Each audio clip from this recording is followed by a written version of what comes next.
नमस्कार दोस्तों, कैसे हो आप सभी लोग। आई होप आप सभी ठीक ठाक और कुशल मंगल होंगे।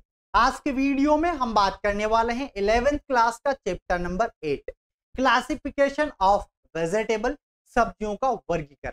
ये चैप्टर आपके एग्जाम्स के लिए काफी ज्यादा इंपॉर्टेंट है, चाहे आपका जेट का एग्जाम हो, आईसीआर का हो, बीएचयू का हो, एमपी पेट, सीजी पेट, इसके अलावा आपके कृषि पर्यवेक्षक, आईबीपीएस, एएफओ, इन सभी परीक्षाओं में यहाँ से एक न एक क्वेश्चन आता ही आता है।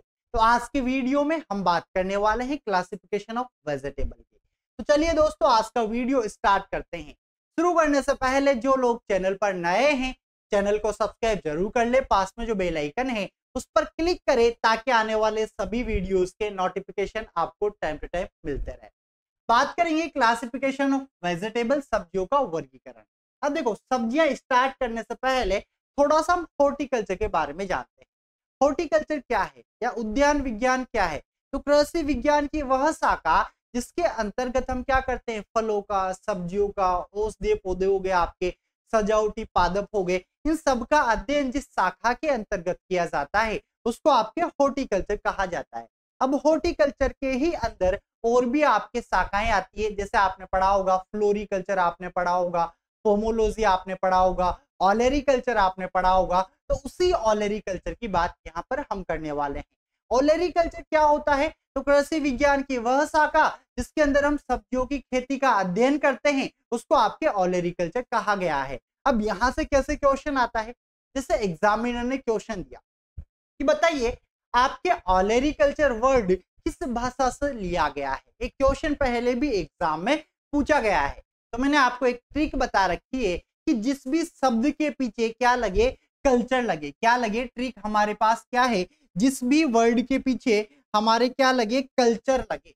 कल्चर वो आपके कौन सा वर्ड होता है? तो याद रखोगे वो आपके लैटिन वर्ड होता है, ठीक है। इसके अलावा अगर जिस भी वर्ड के पीछे क्या लगे, नोमी लगे, क्या लगे, नोमी लगे या फिर लोजी लगे, वो आपका कौन सा वर्ड होता है? तो ग्रीक वर्ड होता है। अब यहां पर आप देखो पीछे क्या लगा हुआ है, कल्चर लगा हुआ है। इस कल्चर की मैं बात कर रहा हूं, तो यहां पर ये वर्ड आपका कौन सा हो गया? लैटिन वर्ड हो गया। कौन सा वर्ड हो गया? लैटिन वर्ड हो गया। याद रखोगे। इसके अलावा अगर हम बात करें कि ऑलेरिकल्चर का मीनिंग क्या होता है, तो देखो आपके ऑलेरिकल्चर दो वर्ड से मिलकर बना हुआ है, दो लैटिन वर्ड है। कौन कौन सा है? एक तो आपके पास आता है ओलेरीज। क्या आता है? ओलेरीज आता है। दूसरा आपके पास क्या आता है? कल्चर या फिर कल्चरा, आपको याद रखना है। अब बात करें कि ऑलेरीज का मतलब क्या होता है, तो ऑलेरीज का मतलब होता है पोट हर्ब। क्या होता है? Pot herb. कहने का मतलब है छोटे साग झाड़ियों वाले पादप। कहने का मतलब जैसे किचन गार्डन भी आपको लिखा हुआ मिलेगा। बात करें कल्चरा का मतलब क्या होता है, तो कल्चरा का मतलब होता है कल्टीवेशन। क्या होता है? कल्टीवेशन। कल्टीवेशन का अभिप्राय सीधा सीधा किससे है? खेती करने से है। किससे है? खेती करने से। अब देखो, खेती करना कहने का मतलब है किसकी खेती करना? सब्जियों की खेती करना। इसको क्या कहा जाता है? तो इसको ऑलेरिकल्चर कहा जाता है। आपको सीधा सीधा क्या याद रखना है? सब्जियों की खेती याद रखनी है। जिस शाखा के अंतर्गत सब्जियों की खेती की जाती है उसे ऑलेरिकल्चर कहा जाता है, और ऑलेरिकल्चर आपके लैटिन वर्ड है। अब हम बात करेंगे क्लासिफिकेशन ऑफ वेजिटेबल, सब्जियों का वर्गीकरण। तो देखो, सब्जियों का वर्गीकरण अलग अलग आधार पे हम करने वाले हैं। यहां पर तीन तरीके का वर्गीकरण मैं आपको बताने वाला हूं। तीन कौन कौन से? आओ देखो। पहला है ऋतुओं के आधार पर वर्गीकरण, क्लासिफिकेशन बेस्ड ऑन सीजन, कि कौन से सीजन में कौन सी सब्जियां उगाई जाती है। आप लोगों ने भी अलग अलग सीजन में अलग अलग सब्जियां खाई होगी, तो उनकी बात करेंगे। इसके अलावा सेकंड हमारे पास आता है उपयोगी भाग के आधार पर वर्गीकरण, classification based on part use as food. कहने का मतलब है सब्जी का कौन सा पार्ट है जिसको आप उपयोग में लेते हो खाने के लिए, उसके आधार पर भी हम वर्गीकरण करने वाले हैं। थर्ड हमारे पास आता है वानस्पतिक वर्गीकरण, बॉटनिकल क्लासिफिकेशन। इसके अंदर हम उसका साइंटिफिक नेम याद करने वाले हैं। साथ ही हम बात करेंगे कि किस परिवार से बिलोंग करता है। अब यहां से कई सारे क्वेश्चन आपके बनते हैं जो एग्जाम में पहले भी पूछे गए हैं, उन सब की बात हम आगे इस वीडियो में करने वाले हैं। अगर आप लोगों का पूरा फोकस स्टार्टिंग से लेकर एंड तक इस वीडियो में बना रहा तो एक एक शब्द आपको समझ में आएगा और कोशिश करूंगा कि साथ में ही आपको याद करवा। तो पर्टिकुलर एक एक को हम देखने वाले हैं। सबसे पहले हम बात करेंगे ऋतुओं के आधार पर सब्जियों का वर्गीकरण। अब आप जानते हो 3 प्रकार की ऋतुएं हमारे पास हैं। कौन कौन सी? सबको याद होगा। एक तो वर्षा ऋतु है जिसको हम खरीफ ऋतु के नाम से जानते हैं। एक शीत ऋतु है जिसको रबी ऋतु के नाम से हम जानते हैं। एक आता है ग्रीष्म ऋतु जिसको हम जायद ऋतु के नाम से जानते हैं। तो ये आपके लिए इंपॉर्टेंट है। यहां से ऐसा नहीं है कि कृषि के एग्जाम में ही क्वेश्चन आता है। कृषि के अलावा जितने भी एग्जाम होते हैं उन सब एग्जाम में भी आपके यहां से क्वेश्चन पूछे जाते हैं। तो सबसे पहले बात करेंगे वर्षा ऋतु या खरीफ की फसलें। अब इसका समय कब होता है, बुआई कब करते हैं, तो याद रखोगे। आपको याद रखना है इसका टाइम पीरियड क्या है, जुलाई से सितंबर आप याद रखोगे। क्या याद रखोगे? जुलाई से सितंबर आपको याद रखना है। अब उदाहरण की हम बात करें इस टाइम पीरियड में कौन कौन सी सब्जियां किसान उगाता है, तो आओ देखो। जैसे कि ग्वार है, क्या है? ग्वार है। इसके अलावा टमाटर है, लौकी है, खीरा है, करेला है, भिंडी है, तोरई है, बैंगन है आदि। ये प्रमुख सब्जियां हैं और यहीं से आपके क्वेश्चन आता है, तो आपको याद रखना है। आगे बढ़े। अगली हमारे पास आती है शीत ऋतु या रबी की फसल। अब रबी की फसल के टाइम पीरियड की अगर हम बात करें तो देखो ये जुलाई से सितंबर था। अब अगला जो हमारे पास आएगा वो क्या आएगा? अक्टूबर से कहां तक? तो फेब तक, फरवरी तक की जो सब्जियां होती है वो आपकी कौन सी होती है? शीत ऋतु या रबी की फसल की सब्जियां आपके होती है। जैसे कि उदाहरण, अब सर्दियों में कौन कौन सी सब्जियां आप खाते हो? अगर मैं बात करूं तो भी अक्टूबर स्टार्ट हो चुका है, आज आपके 4 अक्टूबर है ना। तो अब जो सब्जियां आने वाली है मार्केट में वो सारी की सारी आपके शीत ऋतु की होगी। कहने का मतलब है आपके रबी की फसलें होगी या रबी की सब्जियां होगी। उदाहरण देखो, जैसे फूल गोभी आने लग गई, ठीक है, मटर है, प्याज है, लहसुन है, गाजर है, मूली है, पत्ता गोभी है, गांठ गोभी है। ये सारी की सारी सब्जियां आपके कौन सी है? कहने का मतलब है शीत ऋतु की। थर्ड हमारे पास आता है ग्रीष्म ऋतु या जायद की फसल। यहाँ पर्टिकुलर में सब्जियों की बात कर रहा हूं, है ना, अन्य फसलों की बात नहीं कर रहा। इनका टाइम पीरियड क्या होगा? तो इनका होता है मार्च से मई तक। आपको याद रखना है, क्या याद रखना है? मार्च से मई तक का जो टाइम पीरियड होता है वो आपके जायद की जो सब्जियां हैं या ग्रीष्म ऋतु की जो सब्जियां हैं उनका होता है। फिर मई के बाद देखो जून, तो जून के बाद जुलाई से डायरेक्ट आपके वर्षा या खरीफ ऋतु की स्टार्ट हो जाती है। बात करें उदाहरण कौन कौन से, तो देखो जो उदाहरण आपके वर्षा ऋतु या खरीफ की फसलों में आए थे जो एंड में, ठीक है, उसके भी कुछ एग्जाम्पल आपको देखने को मिलेंगे। जैसे कि लौकी है, तोरई है, भिंडी है, खीरा है, ककड़ी है, खरबूज, करेला, टिंडा, ये आदि जो सब्जियां हैं आपके, ये आपको ग्रीष्म ऋतु या जायद की फसल में देखने को मिलेगी। तो यहां से हर एग्जाम में एक न क्वेश्चन आता है। आप लोगों को एक क्लासिफिकेशन और इसके एग्जाम्पल अच्छे से याद रखने हैं। इनमें ज्यादा कोई कठिनाई वाली बात नहीं है। जैसे कि अगर मैं बात करूं फसलों की, ये तो बात हो गई आपके सब्जियां। फसलों को कैसे याद रखे या इनको कैसे याद रखे, तो ऑटोमेटिक देखो इधर यहां आपके खरीफ लिखा हुआ है। अगर इस खरीफ को मैं क्या लिख दूं? खराब लिख दूं। अब खराब ऋतु आपको कब लगती है? आजकल तो गांवों में, सभी गांवों में क्या है, रोड बन गए, सड़कें हो गई बढ़िया। पहले सड़कें नहीं थी तो कीचड़ ही कीचड़ हुआ करता था, ठीक है।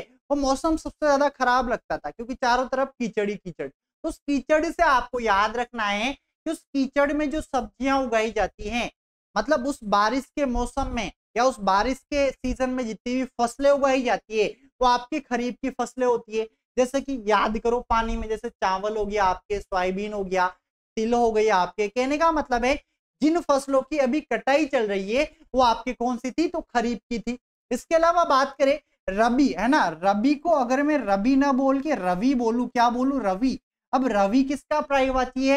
तो सूर्य का पर्यायवाची। अच्छा, सूर्य आपको कब अच्छा लगता है? तो सर्दियों में। कहने का मतलब है सर्दियों में जो फसलें आपके उगाई जाती है वो आपके रबी की होती है। अब जैसे कि क्या क्या उगाया जाता है तो याद करो। जैसे आप क्या उगाओगे? लहसुन उगाओगे, सरसों उगाओगे, गेहूं उगाओगे, चना उगाओगे, या आदि सारी की सारी फसलें आपके कौन सी हो जाएगी, रबी की हो जाएगी। और बात करें ग्रीष्म या जायद, तो इन दोनों के बीच का जो टाइम पीरियड है, इस समय गर्मी सबसे ज्यादा होती है। उस गर्मी में आप क्या खाना पसंद करते हो, जैसे कि तरबूज है, खीरा है, ककड़ी है, खरबूजा है, ये सब किसके उदाहरण है, तो ये आपके ग्रीष्म ऋतु या जायद की फसल के उदाहरण है। आई होप ये क्लासिफिकेशन आपको अच्छे से समझ में आया होगा ऋतुओं के आधार पे। अब हम बात करने वाले हैं उपयोगी भाग के आधार पे कि कौन सी सब्जियों का कौन सा पार्ट उपयोग में लिया जाता है, और इस पर स्टार लगा लेना। सेकंड है उपयोगी भाग के आधार पर वर्गीकरण, classification based on part used as food. आओ देखो, एक तरफ उपयोगी भाग है और एक तरफ हमारे पास एग्जाम्पल है, उसके उदाहरण है, स्टार लगा के याद करना। पहले बात करेंगे जड़ वाली सब्जियां। कहने का मतलब है जिनकी जड़ को हम खाने के लिए काम में लेते हैं। अब जड़ किसकी खाने के लिए काम में लेते हैं, क्या मूली की जड़ आप नहीं खाते हो, तो मूली कौन सी हो गई, जड़ वाली सब्जी हो गई। इसके अलावा गाजर में भी क्या खाते हो, जड़ खाते हो।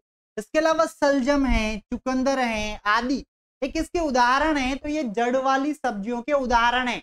आगे बढ़े, अगला आता है कंद, जिसका आप कंद खाते हो नीचे, ठीक है। तो जैसे कि आलू, ये तने का रूपांतरण है। इसके अलावा शकरकंद है, अरबी है, जमीकंद है, अदरक है। अब बच्चा यहाँ पे कंफ्यूज कैसे होता है, इतना आसान क्वेश्चन आते हुए भी हम आंसर गलत लगा के आते हैं। इसका रीजन, इनमें कंफ्यूज होते हैं। एक तो जड़ वाली सब्जी में कई बच्चे अरबी लगा देते हैं, जमीकंद लगा देते हैं, अदरक लगा देते हैं, ये गलत है।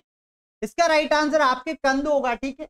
इसके अलावा अगला आता है बल्ब वाली सब्जियां, जिनका बल्ब आप खाते हो, नीचे गोल पार्ट आपने देखा होगा, जैसे कि प्याज हो गया आपके, लहसुन हो गया, अनियन एंड गार्लिक, ठीक है, इनमें आप बल्ब खाते हो।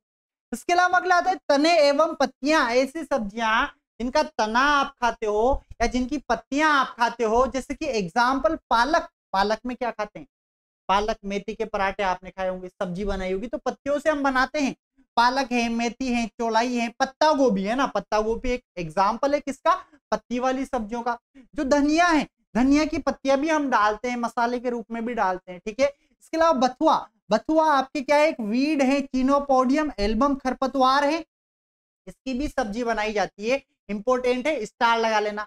अगला हमारे पास आता है फूल वाली सब्जियां, ऐसी सब्जियां जिनका फूल आप खाते हो, जैसे कि उदाहरण तो फूल गोभी है आपके, ठीक है, कॉलीफ्लावर है, और इसके अलावा ब्रोकली है। इनका क्या खाते हो, फूल खाते हो। और कई बार यहां से एग्जाम में क्वेश्चन पूछा गया है, जो आपकी फूल गोभी है, इसका जो खाया जाने वाला भाग है उसको कर्ड कहा जाता है, और पत्ता गोभी का जो भाग होता है उसको हम क्या बोलते हैं, तो पत्ता गोभी के भाग को हम हेड बोलते हैं। ये सिरके जैसा होता है, तो आप याद रखना है ना। इसके अलावा बात करें कर्ड, दही है ना, तो बिल्कुल फूल गोभी का फ्लावर ऊपर से देखने पर ऐसा लगेगा जैसे कि दही है, तो इस तरीके से याद रखना, कंफ्यूज मत होना। जेट के एग्जाम में भी क्वेश्चन आया हुआ है, कृषि पर्यवेक्षक में भी आया हुआ है, दोनों परीक्षाओं में यहां से क्वेश्चन पहले भी आया हुआ है। आगे बढ़े, अगला फल वाली सब्जियां, ऐसी सब्जियां जिनका फल हम खाते हैं, जैसे कि टमाटर, टमाटर का फल हम खाते हैं।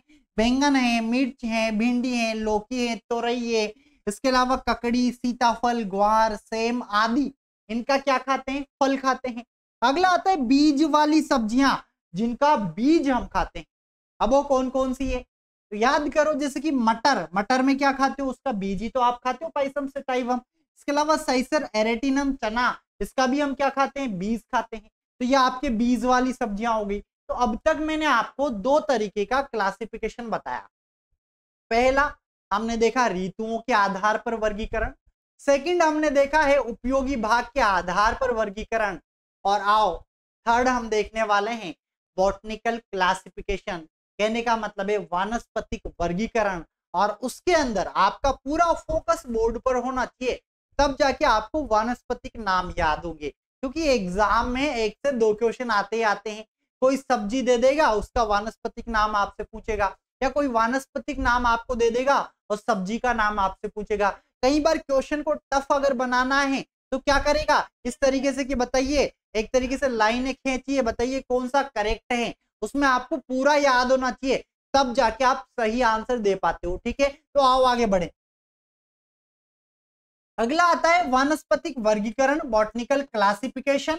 तो आओ देखते हैं, इसमें एक तरफ हमने सब्जियों के नाम, इधर साइंटिफिक नेम और कुल कौन से परिवार से। अब कई बच्चों को फैमिली याद नहीं होती, मैं आपको बता देता हूं, टोटल 12 परिवार में आपको सब्जियों में बताने वाला हूं और इसी से करीबन करीबन 80 प्लस वानस्पतिक नाम आप याद करने वाले हो। आओ कैसे देखो, पहले नंबर पर हम बात करेंगे जैसे कि एलियेसी फैमिली में कौन कौन सी सब्जियां आती हैं जिनका परिवार क्या है, एलियेसी है। तो दो आती है, कौन कौन सी, एक तो लहसुन है और एक आपके प्याज है। देखो ये रहा प्याज और ये है आपके पास लहसुन। अब जो प्याज है इसका साइंटिफिक नेम याद करना है, एलियम सेपा। क्या है, एलियम सेपा। जब भी प्याज को देखो, जब भी प्याज काटो तो आपको बोलना है allium cepa, allium cepa, automatic आपको याद हो जाएगा। इसके अलावा लहसुन क्या है, तो एलियम सेटाइवम है। अब यहाँ कंफ्यूज मत होना, सेपा प्याज है, सेटाइवम आपके लहसुन है। ये दोनों सब्जियां एलियेसी में आती है, तो एलियेसी परिवार से दो सब्जियां आपको याद हो गई।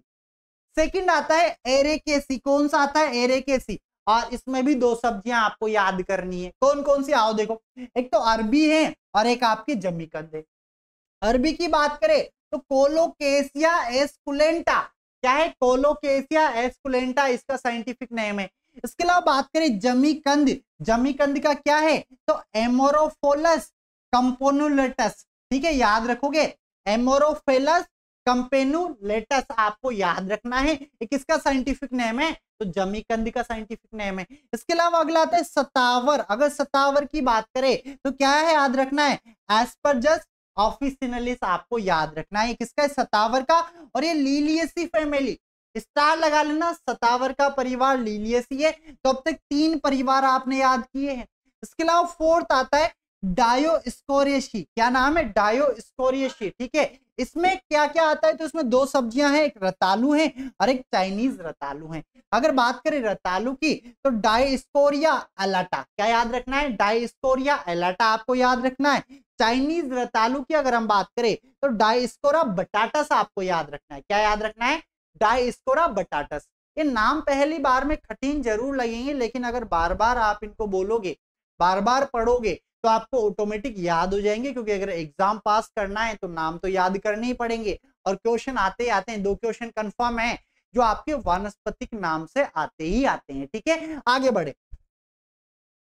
अगला मूली की अगर हम बात करें, ठीक है, इसके पहले हमने कितने परिवार देखे, 4 फैमिली। अगर हम बात करें 5th नंबर पे तो 5th आता है ब्रेसिकेसी। इंपोर्टेंट है, स्टार लगा लेना। अब ब्रेसिकेसी में कौन कौन सी सब्जियां आती है, सबसे पहले तो ये याद करने की कोशिश करो। मूली है, फूल गोभी है, पत्ता गोभी है, गांठ गोभी है। ये 4 सब्जियां आपके ब्रेसिकेसी में आती है। नाम क्या है, मूली की बात करें तो रेफेनस सेटाइवस है। क्या है, रेफेनस सेटाइवस। इसके अलावा फूल गोभी की बात करें तो ब्रेसिका ओलेरेसिया वेराइटी ब्रोट्राइटिस। क्या याद रखना है, ब्रोट्राइटिस। इसके अलावा बात करें पत्ता गोभी तो ब्रेसिका ओलेरेसिया वेराइटी केपिटाटा आपको याद रखना है। क्या याद रखना है, केपिटाटा। ये कोलरापा काट देना, ये गलत है। ठीक है, इसके अलावा थर्ड आता है गांठ गोभी। अगर बात करें गांठ गोभी तो ब्रेसिका ओलेरेसिया वेराइटी कोलरापा। तो देखो यहां पर आपको क्या है, सिर्फ आगे ब्रेसिका ओलेरेसिया तो तीनों में याद करना है, बट वेराइटी अलग अलग है। जैसे फूल गोभी की ब्रोट्राइटस है, इसके अलावा आपके पत्ता गोभी की केपिटाटा है, इसके अलावा गांठ गोभी की आपके क्या है, तो कोलरापा है। ठीक है, इसका केपिटाटा, ये आपको याद रखना है। और कुल क्या हो जाएगा, ब्रेसिकेसी हो जाएगा। बात करेंगे 6 नंबर पे आता है चिनोपोडियेसी, है ना। अब ये भी इंपॉर्टेंट है। इसमें कौन कौन सी सब्जियां, तो 3 सब्जियां हैं, एक तो चुकंदर है, विलायती पालक है और बथुआ है। बात करें चुकंदर तो बीटा वल्गेरिस इसका क्या है, साइंटिफिक नेम आपको याद रखना है। बात करें विलायती पालक तो स्पाइनेसिया ओलेरेसिया, स्पाइनेसिया ओलेरेसिया याद रखना है। इसके अलावा बथुआ तो चिनोपोडियम एल्बम, ये आपके क्या है, वीड है, खरपतवार है, इंपोर्टेंट है, स्टार लगा लेना। कई बार इसका साइंटिफिक नेम भी आपसे पूछ लिया जाता है। इसके अलावा 7th नंबर पे आता है कॉर्नवोल्वुलेसी। ये क्या है, कुल है, और इसमें आपके शकरकंद आइपोमिया बटाटस आता है, इंपोर्टेंट है, स्टार लगा लेना। देखो नाम तो सारे याद करने पड़ेंगे, ऐसा नहीं है कि सर इनमें भी इंपोर्टेंट बता दूं। अगर आप एग्रीकल्चर वाले स्टूडेंट हो, अगर आपने 11th में एग्रीकल्चर लिया है, 11th क्लास में अगर आप chapter number 8 classification of vegetable, सब्जियों का वर्गीकरण अगर आप पढ़ रहे हो, तो नाम तो याद करने ही पड़ेंगे। जितने भी फसलें हैं, सब्जियां हैं, फल हैं, औषधीय पादप हैं, फूल वाले पादप हैं, इन सबके साइंटिफिक नेम अगर आपने याद कर लिए तो हर परीक्षा के अंदर 1 से 2 क्वेश्चन आपके सही जाने वाले हैं। ठीक है, आगे बढ़ू। अगला अगला कुल हमारे पास आता है कुकुरबिटेसी 8 नंबर। अब इसमें सबसे ज्यादा सब्जियां हैं आपके, जैसे कि इसको कुष्मांड कुल के नाम से भी हम जानते हैं। क्या क्या है? लौकी है, चिकनी तोरई है, नसदार तोरई है, लाइन वाली तोरई है ना। इसके अलावा कद्दू, टिंडा, करेला, परवल, ककड़ी, तरबूज और कंदरू। आओ साइंटिफिक नेम देखते हैं। लौकी लेजेनेरिया सिनेरिया, क्या याद रखना है? लेजेनेरिया सिसेरिया आपको याद रखना है, इंपोर्टेंट है, लौकी का है ना, इसको बोटल गार्ड बोलते हैं इंग्लिश में। इसके अलावा चिकनी तोरई की, जो बिल्कुल जिसको गिलकी हम बोलते हैं, उसका लूफा सिलेंड्रिका है। क्या है? लूफा सिलेंड्रिका। इसके अलावा एक लाइन वाली होती है, ठीक है, जिसपे लाइनें बनी होती है ना, उसको कई लोग गिलकी बोलते हैं। ठीक है, इस तरीके से आप याद रखोगे। तो देखो, जो नसदार तोरई है इसका है लूफा एकेंटिगुलर। क्या याद रखना है? लूफा एकेंटिगुलर। और लूफा सिलेंड्रिका आपके बोटल गार्ड लौकी का है। अगला आता है कद्दू, पंपकिन। कुकुरबिट्टा मॉस्टाटा याद रखना है। क्या याद रखना है? कुकुरबिट्टा मॉस्टाटा, ये आपके कद्दू का है। इसके अलावा अगला है टिंडा, जिसको राउंड गार्ड हम बोलते हैं। इसका क्या है? तो उसका है प्रसिट्रुलस फिस्टुलोलस। क्या नाम याद रखना है? प्रसिट्रुलस फिस्टुलोलस आपको याद रखना है।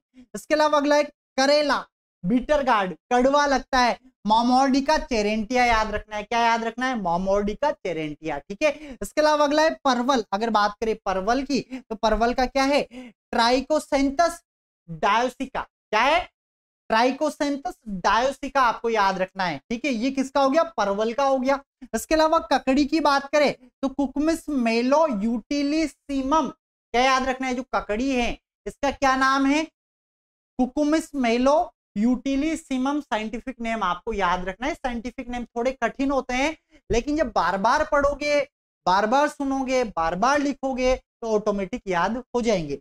इसके अलावा तरबूज की बात करें, तरबूज 95% वाटर होता है। ठीक है, सिट्रलस लेनेटस क्या है? तरबूज का है। इसके अलावा कंदरू, अगर बात करें कंदरू की, तो कंदरू का है कॉक्सिनिया इंडिका। क्या है? कॉक्सिनिया इंडिका, ये कंदरू का है। आगे बढ़े। ये आपके 8 कुल अब तक आपने देखे हैं। ठीक है, 8वें कुल के अंदर और भी हमारे पास 4 वेजिटेबल है, जैसे कि खीरा है। खीरा कुकमिस सेटाइवस होता है। इसके अलावा खरबूज है, कुकमिस मेलो है। इसके अलावा चिचिंडा है, ट्राइकोसेंथस कुकुमेरियाना। ठीक है, इसके अलावा पेठा, पेठा का क्या है? बेनाकासा हिस्पिडा। क्या है? बेनाकासा हिस्पिडा। तो ये आपके कुकुरबिटेसी कुल कंप्लीट हो गया। बात करें 9 नंबर पे, तो एस्ट्रेसी आपके आता है और इसमें सलाद आता है। सलाद का क्या है? लेक्टुका सेटाइवा आपको याद रखना है। इसके अलावा मटर की बात करें तो मटर का तो बचपन से हम पढ़ते हुए आ रहे हैं, 10th क्लास में मेंडल ने प्रयोग किया था। पाइसम सेटाइवम ऑटोमेटिक आपको याद होगा। फेबेसी है ना, 10 नंबर पे ही हमारे पास फैमिली। इसके अलावा सेम की बात करें, सेम, तो सेम का क्या होता है? डॉलिचस लबलब। क्या है? डॉलिचस लबलब आपको याद रखना है। बाकला की बात करें तो विशिया फेबा आपको याद रखना है। ग्वार की बात करें तो साइमोप्सिस टेट्रागोनोलोबा आपको याद रखना है। ग्वार है ना, इंपोर्टेंट है, जिससे गम बनाया जाता है, जोधपुर में इसका कारखाना है। इसके अलावा लोबिया, विग्ना उंगीकुलाटा। क्या है? विग्ना उंगीकुलाटा इसका साइंटिफिक नेम है। आगे बढ़ते हैं, बात करते हैं। अगला कुल भी हमारे पास 10 नंबर पे फेबेसी है। फेबेसी की 3 और सब्जियां हैं, जैसे कि मेथी, कसूरी मेथी और सोयाबीन। बात करें मेथी का तो ट्राइगोनेला फोइनम ग्रेइकम क्या है इसका साइंटिफिक नेम है। कसूरी मेथी का ट्राइगोनेला कॉरेंटिकुलाटा इसका साइंटिफिक नेम है। इसके अलावा सोयाबीन ग्लाइसिन मैक्स है, ओरिजिन कहां से है? तो चाइना से है, कोरोना से है, इंपोर्टेंट है, स्टार लगा लेना। इसके अलावा अगला आता है पुदीना, और ये 11 नंबर पे हमारे पास आता है लेबिएटी। इसका क्या है? लेबिएटी इसका क्या है? कुल है किसका? पुदीना का। पुदीना, आओ देखो, मैंथा आर्वेंसिस इसका क्या हो गया? Scientific name. इसके अलावा भिंडी एब्लामोस्कस एस्कुलेंटस मालवेसी, इंपोर्टेंट है, और ये आपके कपास का कुल भी है, कॉटन का। ठीक है, स्टार लगा लेना, पहले भी एग्जाम में आया हुआ है। इसके अलावा बात करेंगे सोलेनेसी कुल की। इसमें कौन कौन सी सब्जियां आती है? तो जैसे आलू है, टमाटर, बैंगन, मिर्च और शिमला मिर्च। आलू क्या है? सोलेनम ट्यूबरोसम, हर बच्चे को याद होगा। टमाटर सोलेनम लाइकोपर्सिकम, इंपोर्टेंट है। बैंगन सोलेनम मेलोंजेना इंपॉर्टेंट है, मिर्च कैप्सिकम एनन, इसके अलावा शिमला मिर्च कैप्सिकम फ्रूटेंस। तो ये आपके क्या हो गई है, कहने का मतलब है जो आपके सोलेनेसी कुल की सब्जियां हैं वो सारी की सारी कंप्लीट हो चुकी है। उम्मीद करता हूं एक एक सब्जी का नाम अच्छे से समझ में आया होगा। किसी में भी कोई भी डाउट है कमेंट करके बताना, आपको आंसर दिया जाएगा। ठीक है, आगे बढ़े। अगला हमारे पास आता है 40 नंबर पे एपीएससी, और एपीएससी के अंदर जैसे कि गाजर है और धनिया है। गाजर का क्या है तो डेकस कैरोटा साइंटिफिक नेम है। इसके अलावा धनिया का क्या है तो कोरिएंड्रम सेटाइवस। इसके अलावा अगला हमारे पास आता है 15 नंबर पे जिंजीबेरेसी, और इसमें दो आता है, एक तो हल्दी है और एक आपके अदरक है। हल्दी की बात करें तो कुरकुमा डोमेस्टिका, क्या है कुरकुमा डोमेस्टिका। इसके अलावा अदरक तो जिंजीबर ऑफिसिनेलिस, आपको याद रखना है जिंजीबर ऑफिसिनेलिस। अगला हमारे पास 16 नंबर पे एमरेंथेसी आता है, और इंपोर्टेंट कुल है यहां से बड़ी चौलाई और छोटी चौलाई, इनसे दो से क्वेश्चन आते हैं। एमरेंथस ट्राइकोलर, ये आपके किसका कुल हो गया, सॉरी किसका नाम हो गया तो बड़ी चौलाई का हो गया। इसके अलावा छोटी चौलाई की अगर बात करें तो एमरेंथस ब्लूटुमम आपको याद रखना है। तो ये हो गया आपका थर्ड क्लासिफिकेशन। 3 तरीके का सब्जियों का वर्गीकरण आपको बताया। पहला हमने देखा था किसके आधार पे, ऋतुओं के आधार पे। सेकंड उपयोगी भाग के आधार पे। और थर्ड हमने कौन सा देखा है तो थर्ड हमने यहां पर देखा है वानस्पतिक वर्गीकरण, बॉटनिकल क्लासिफिकेशन। ये चैप्टर अभी फिनिश नहीं हुआ है, कंप्लीट करेंगे इसी वीडियो में। ठीक है, तो आगे बढ़ते हैं। बात करने वाले हैं सब्जियों की खेती के प्रकार, टाइप्स ऑफ वेजिटेबल। पहले हमने जो देखा था वो क्या था, तो एक तरीके से वर्गीकरण था। अलग तरीके से यहाँ पे हम सब्जियों के प्रकार की बात करेंगे। तो प्रकार देखो अलग अलग हैं। यहाँ पर आपके 11th में जो दे रखे हैं वो मैं आपको बताने वाला हूं। जैसे ये किसके अकॉर्डिंग है तो थॉमसन व केली 1979 के अकॉर्डिंग है। पहले नंबर पर आता है गृह वाटिका स्तर पर सब्जियों की खेती करना, सब्जियों की खेती के प्रकार। सेकंड हमारे पास आता है व्यवसायिक स्तर पर सब्जियों की खेती, कमर्शियल स्टेज। ठीक है, इसके अंदर दो आता है, एक तो मार्केट गार्डनिंग है, ट्रक गार्डनिंग है, और इन दोनों पे स्टार लगा लेना, यहीं से क्वेश्चन आपके बनता है। थर्ड बीज उत्पादन के लिए सब्जियों की खेती, ये तो हम डिटेल में पढ़ेंगे, बाकी इनको मैं यहीं पे आपको एक्सप्लेन कर दूंगा। बीज उत्पादन के लिए नाम से हमें पता चल रहा है कोई किसान है सब्जियों की खेती करता है, बट सब्जियों के लिए नहीं, उसके बीज उत्पादन के लिए, तो उसको हम क्या बोल देंगे, बीज उत्पादन के लिए सब्जियों की खेती हो गई। इसके अलावा संसाधन के लिए सब्जियों की खेती, पर्टिकुलर संसाधन के लिए। इसके अलावा बेमौसम सब्जियों की खेती जैसे कि पोली हाउस वगैरह में हम करते हैं। तैरते हुए सब्जी उद्यान जैसे कि आपको कश्मीर जम्मू में देखने को मिलेंगे। प्रदर्शनी के लिए सब्जियों की खेती, तो इनको डिटेल में हम समझेंगे, जो ऊपर वाले आपके दो दे रखे हैं इनको। ठीक है, तो आओ पहले नंबर पर हम बात करेंगे गृह वाटिका स्तर पर सब्जियों की खेती, जिसको हम किचन गार्डन के नाम से जानते हैं। स्टार लगा लेना, सभी एग्जाम में यहां से क्वेश्चन आता ही आता है। अब गृह वाटिका स्तर पर मतलब घर के स्तर पर खेती करना किसकी, सब्जियों की। तो आओ देखो, घर के आसपास पड़ी खाली भूमि पर परिवार की निजी आवश्यकताओं की पूर्ति के उद्देश्य से जो खेती की जाती है, जो सब्जियां उगाई जाती है, उसको गृह वाटिका या रसोई उद्यान या फिर उसको किचन गार्डन के नाम से जाना जाता है। इंपोर्टेंट है, आपने देखा होगा गांवों के अंदर क्या होता है, जो घर हैं तो घर के आसपास जो खाली पड़ी भूमि होती है उसके अंदर किसान क्या करता है, सब्जियां लगा देता है, फूल वाले पादप लगा देता है, फल वाले पादप लगा देता है। उस टाइप के जो गार्डन हैं उनको किचन गार्डन कहा जाता है, या उनको गृह वाटिका कहा जाता है, या रसोई उद्यान के नाम से भी उनको जाना जाता है। तो आओ इनको डिटेल में जानते हैं। इनकी अगर बात करें इनसे क्या लाभ है, इनके क्या बेनिफिट है, तो देखो पहला लाभ, घर के चारों ओर पड़ी खाली भूमि का सदुपयोग हो गया। फॉर एग्जाम्पल यह आपका क्या है, घर है, ठीक है। अब इस घर के आसपास ये जो जमीन खाली पड़ी हुई है इसमें हम क्या करते हैं, एक तरीके से उद्यान लगा देते हैं, किचन गार्डन लगा देते हैं, उसका सदुपयोग हमारे पास हो गया। वैसे भी ये खाली पड़ी होती है गांव के अंदर। इसके अलावा रसोई घर व स्नान घर के पानी एवं कूड़े करकट का उपयोग, आपका जो है घर है जैसे इसमें यहाँ पर रसोई है, इसके अलावा यहाँ पर आपके जो बाथरूम वगैरह है, तो इनका जो निकलने वाला जो पानी होता है इसका भी सदुपयोग इस गार्डन में हो जाता है। इसके अलावा बाजार की तुलना में उत्तम गुणवत्ता वाली सब्जियां आपको मिलेगी।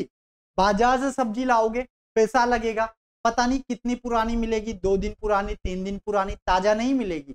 जबकि यहाँ किचन गार्डन में क्या, ये किचन आपका है, ठीक है। आपको जैसे बैंगन बनाना है तो यहीं से घर से बाहर निकले, ये बैंगन आ रहे हैं इधर, ठीक है, हमने बैंगन तोड़ के सब्जी बना ली, तो ताजा सब्जियां मिल गई हमें। इसके अलावा सब्जियों के खर्च में बचत व बाजार नहीं जाना पड़ता। एक तो बाजार नहीं जाना पड़ेगा, पर्टिकुलर सब्जियों के लिए तो नहीं जाना पड़ेगा, उनके लिए पैसे खर्च नहीं करने पड़ेंगे, प्लस ताजा सब्जियां आपको मिल जाएगी। ये गृह वाटिका के लाभ में आपको बता रहा हूं, किचन गार्डन के बेनिफिट। इसके अलावा गृह वाटिका मनोरंजन का साधन है। मनोरंजन का कैसे साधन है, सुबह उठे आप, ठीक है, गार्डन में टहलने लगे, घूमने लगे, इसमें कुदाली वगैरह चला लिया आपने, ठीक है, फूल वगैरह आप देख रहे हो, एक तरीके से मनोरंजन का साधन भी है, भंवरों को आप देख रहे हो, ठीक है।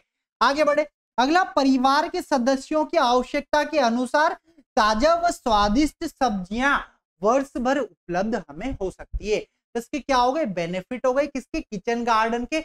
इंपॉर्टेंट है, आप आगे अगर बीएससी एग्रीकल्चर करोगे तो वहां पर भी ये टॉपिक आता है और वहां पर भी आप यही पढ़ोगे, इसलिए एक बार पढ़ो लेकिन अच्छे से पढ़ो, उसको परमानेंटली आपको याद रखना है। आओ आगे बढ़े, बात करेंगे गृह वाटिका का अभिन्यास करते समय निम्न बातों का ध्यान रखना चाहिए। कौन कौन सी बातें हैं जिनका हम ध्यान रखेंगे, तो बस नॉर्मल है, ऑटोमेटिक याद हो जाएगी। देखो, पहली, गृह वाटिका निवास स्थल के समीप होनी चाहिए।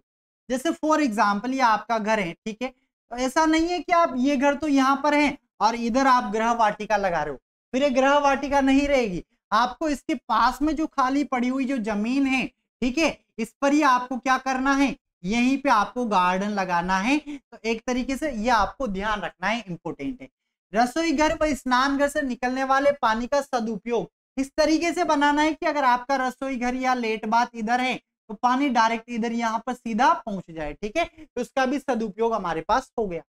जैविक खाद का प्रयोग करना है, अगर आप इधर गाय भैंस वगैरह पालते हो तो इससे निकलने वाला जो खाद है, जो गोबर है, ठीक है, उसको आप डायरेक्ट क्या करें, इस किचन गार्डन में डाल दें। इसके अलावा फसल चक्र के सिद्धांतों का पालन करें। ऐसा नहीं है कि आप हर बार बैंगन ही बैंगन उगा रहे हो, हर बार टमाटर ही टमाटर उगा रहे हो, या मिर्ची मिर्च उगा रहे हो, आपको इनको बदल बदल के उगाना है। और जब आप बुआई करोगे तो 8-8 दिन के अंतराल में करना, ताकि 8-8 दिन के अंतराल में आपको ताजा पकी हुई सब्जियां मिले। ऐसा नहीं है एक बार में सारी क्यारी में बुआई कर दी तो एक साथ की वो सब्जियां आपको मिलेगी। इन बातों का भी आपको ध्यान रखना है। इसके अलावा सब्जियों की सदैव पंक्तियों में बुआई करना है ना, पर्टिकुलर पंक्ति बनाकर, जैसे बैंगन लगा दिया, ये टमाटर लगा दिया, ये मिर्च लगा दिया, इस तरीके से, ठीक है। कुछ सब्जियों की 2-3 कतारें लगाकर 8-10 दिन के अंतर पर लगाए, जैसा कि मैंने आपको बताया। उससे क्या होगा, आपको हर बार सब्जियां ताजा मिलती रहेगी, ठीक है। अगला है, अतिरिक्त स्थान होने पर पपीता, नींबू, अनार, केला आदि भी आप लगा सकते हो। अगर आपके पास और भी स्थान है तो उसमें आप फल वाले पादप लगा सकते हो, फूल वाले पादप लगा सकते हो, जिससे आपका बगीचा सुंदर लगेगा, अच्छा लगेगा, ताजा फल आपको मिलेंगे। जैसे आपने पपीता लगा दिया, इसके अलावा अनार आपने लगा दिया, अमरूद आपने लगा दिया, ये ऐसे फल वाले पादप हैं जो हर घर में गांव में आपको मिल जाएंगे, ठीक है, बड़ी आसानी से उग जाते हैं, तो इनको भी आप लगा सकते हो। इसके अलावा फूल वाले पादप आप लगा सकते हो, जिससे आपके बगीचे की सुंदरता क्या हो जाएगी, और ज्यादा बढ़ जाएगी, 4 चांद लग जाएंगे, ठीक है। तो आई होप आपको गृह वाटिका के लाभ समझ में आए होंगे, गृह वाटिका किचन गार्डन आपको समझ में आया होगा, और किन किन बातों का ध्यान आपको रखना है ये भी आपको समझ में आया होगा। आगे बढ़ेंगे, बात करेंगे व्यवसायिक स्तर पर सब्जियों की खेती, कमर्शियल की बात करने वाले हैं। ये तो बात हो गई घर के उद्देश्य से, ठीक है। अब बात करेंगे व्यवसायिक स्तर पर सब्जियों की खेती। कहने का मतलब है ऐसी खेती जिसको आप पैसा कमाने के लिए कर रहे हो, उसको व्यवसायिक स्तर पर सब्जियों की खेती हम बोलने वाले हैं। तो देखो, मार्केट, इसमें 2 गार्डन आते हैं, तो मार्केट गार्डन हमारे पास आता है, ठीक है, जो मैंने आपको बताया है, और एक जस्ट इसके पहले मैंने आपको किचन गार्डन बताया है।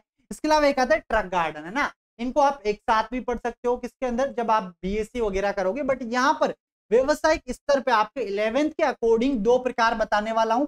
एक तो मार्केट गार्डनिंग आपको बताऊंगा, एक ट्रक गार्डनिंग मैं आपको बताने वाला हूँ। तो पहले नंबर पे बात करते हैं मार्केट गार्डनिंग। मार्केट गार्डनिंग क्या होता है, इसमें सब्जियां बाजार में बेची जाती है, ठीक है। इस प्रकार की खेती में सघन फसल चक्र अपनाया जाता है, तो इस पर अंडरलाइन कर लेना। सघन फसल चक्र किसमें, तो मार्केट गार्डनिंग में हम अपनाएंगे, मतलब बहुत पास पास में सब्जियां उगाएंगे ताकि ज्यादा से ज्यादा पैसा हमें मिले, ठीक है। आओ देखो, इसमें कौन कौन सी सब्जियां उगाई जाती है, तो फूल गोभी है, पत्ता गोभी है, गाजर है, टमाटर, पालक, मेथी आदि सब्जियों को हम इसके अंदर उगाते हैं। विशेषताएं क्या क्या है? तो देखो, भूमि अधिक मूल्यवान है। मार्केट गार्डनिंग जो है, अगर आप ये करोगे, मार्केट गार्डनिंग का मतलब ये है, जैसे ये आपका कोई शहर है ना, कोई सिटी आपके पास है, अब इसके आसपास ही अगर आपको जमीन लेकर खेती करनी है व्यवसाय के तौर पर, तो ये जो भूमि आपको मिलेगी ये अधिक मूल्यवान होगी, इसका पैसा ज्यादा होगा, बिकॉज ये क्या है, सिटी के पास में है। सिटी के पास में होने का बेनिफिट क्या है? सब्जियां हाथों हाथ ताजा तोड़ के आप यहाँ पर सेल कर सकते हो अच्छे भाव में, ठीक है। तो इसकी विशेषता है, बाजार की मांग के अनुसार सब्जियों की गहन खेती करके अधिक उत्पादन किया जा सकता है। जैसे इस बाजार में जो भी डिमांड है, उस डिमांड के अकॉर्डिंग आप इसमें सब्जियां उगाए और इसको मार्केट में बेचकर अधिक से अधिक, कहने का मतलब है अधिक उत्पादन करके मार्केट में बेच के अच्छा पैसा आप कमा सकते हो। इसके अलावा नवीनतम कृषि तकनीकी तुड़ाई सुबह के समय करके ताजा बाजार में बेचना, ठीक है। कहने का मतलब इसमें आप नवीनतम तकनीकी अपनानी पड़ेगी आपको, क्योंकि ताजा ताजा सब्जियां, डेली कई सारी सब्जियां तोड़ के आपको टाइम टू टाइम मार्केट में भेजना पड़ेगा। साधन वगैरह की व्यवस्था आपके पास होना चाहिए, ठीक है। रोड वगैरह अच्छे से प्रॉपर होना चाहिए। ऐसा नहीं है 10 खेतों के बीच में आपका खेत है, वहां सड़क नहीं है, फिर ये सक्सेसफुल आपका नहीं जाएगा, ठीक है। इसके अलावा फार्म से बाजार की दूरी, स्टार लगा लो, इंपॉर्टेंट है, पहले भी क्वेश्चन आया हुआ है कि जो मार्केट गार्डन होता है उसकी बाजार से मिनिमम दूरी कितनी होना चाहिए। तो याद रखोगे, ये जो दूरी है ना, ये आपके 20 से 25 किलोमीटर से ज्यादा नहीं होना चाहिए, अन्यथा वो आपके ट्रक गार्डन में आ जाएगा।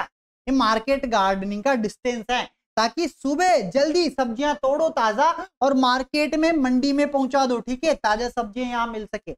इसके अलावा फार्म व क्षेत्रफल सीमित है। इसका जो क्षेत्रफल है वो सीमित है, क्योंकि हो सकता है ये जमीन आपने रेंट पे ले रखी हो, है ना, तो ये पर्टिकुलर फिक्स है, इससे ज्यादा आप नहीं कर सकते। तो ये क्या हो गया, व्यवसायिक स्तर पर सब्जियों की खेती के अंदर पहले नंबर पे हमने देखा है मार्केट गार्डनिंग, ठीक है। आओ आगे बढ़े, बात करने वाले हैं सेकंड, आपके पास आता है ट्रक गार्डनिंग। अब ट्रक नाम से पता चल रहा है कि सर ट्रक का प्रयोग करेंगे, कहने का मतलब है सब्जियों को इधर कोटा के आसपास तोड़ेंगे और हम भेजेंगे जयपुर, मुंबई वगैरह, ठीक है ना।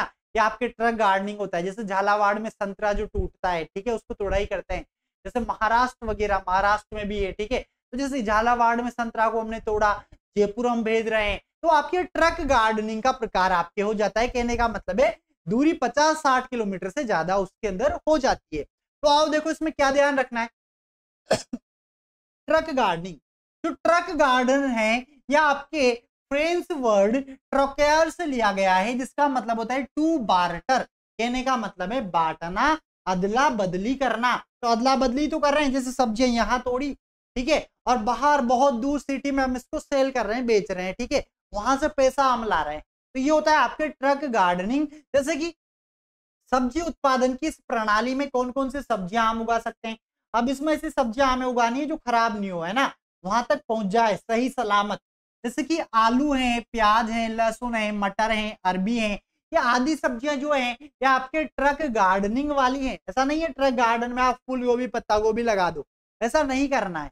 एग्जाम के अंदर यहां से भी क्वेश्चन आता है, अगर ज्यादा ही वो डिटेल में जाता है तो उदाहरण भी आपको याद रखने हैं। जैसे सब्जियां उगाई जाती है, क्योंकि इस प्रकार की सब्जियां जल्दी खराब नहीं होती हैं, ठीक है। ट्रक गार्डन में सब्जियों को दूर बाजार में भेजा जाता है, ऐसा नहीं है पास में। अगर पास में हो तो फिर वो मार्केट गार्डन आपके हो जाए। बात करें क्या क्या विशेषता है, तो भूमि सस्ती मिल जाएगी। तो सस्ती कैसे मिलेगी? फॉर एग्जाम्पल, ये आपके जयपुर सिटी है और यहाँ से दूर, कहीं दूर गांव में अगर आप सब्जी की खेती कर रहे हो, तो वहां जो जमीन आपको मिलेगी वो सस्ते दामों पर आपको मिल जाएगी, ठीक है। क्षेत्रफल अधिक, कम पैसे में अधिक क्षेत्रफल आपको मिल जाएगा, जिसमें ज्यादा से ज्यादा सब्जियां आप उगा सकते हो।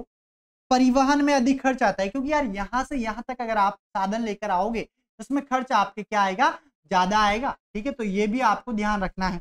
इसके अलावा सब्जियों की तुड़ाई शाम को की जाती है, जबकि मार्केट गार्डनिंग में सब्जियों की तुड़ाई कब करते हैं, क्वेश्चन आता है। तो मार्केट गार्डन में तो हम सुबह के सुबह करते हैं, ताकि जल्दी से हम सब्जियां मार्केट में पहुंचा देते हैं। इसमें क्या करना पड़ेगा, आपको शाम को तुड़ाई करनी पड़ेगी, फिर रात भर आपके ट्रक जाएगा, है ना, सिटी में सब्जियों को लेके, और सुबह जल्दी यहाँ पहुंचाएगा। तो उसमें सब्जियों की तुड़ाई शाम को होती है, मार्केट में सुबह के समय होती है। ये फार्म से अधिक दूरी पर स्थित है, देखो दूरी काफी ज्यादा है। इसके अलावा व्यापक विधि है, व्यापक विधि कौन सी है? अगर एग्जामिनर ये क्वेश्चन पूछे तो आपको बताना है ट्रक गार्डनिंग, लेकिन अगर पूछे कि सघन, तो सघन में बताना है मार्केट। यह आपको याद रखना है। तो ये आपके क्या हो गए हैं? इस तरीके से यहां से चैप्टर आपके फिनिश होता है। सब्जियों का वर्गीकरण, क्लासिफिकेशन ऑफ वेजिटेबल, ये आपके 11th क्लास का चैप्टर नंबर 8 है। अगर आप लोगों को ये वीडियो अच्छे से समझ में आया है, चैप्टर अच्छे से समझ में आया है, तो लाइक करें, शेयर करें और कमेंट करके जरूर बताएं ये वीडियो आपको कैसा लगा है। जो भी आपके चैप्टर हैं जो आपको टफ लगते हैं, जो आपने नहीं पढ़े हैं, कमेंट करके मुझे बताइए। वो चैप्टर आपको कंप्लीट करवा दिए जाएंगे, चाहे वो आपके 11th का हो, 12th का हो या कृषि से रिलेटेड आपके कोई सा भी टॉपिक हो। मुलाकात करेंगे अगले वीडियो में। तब तक आप सभी को मेरा राम राम, नमस्कार, जय जवान जय किसान, जय हिंद, बाय बाय।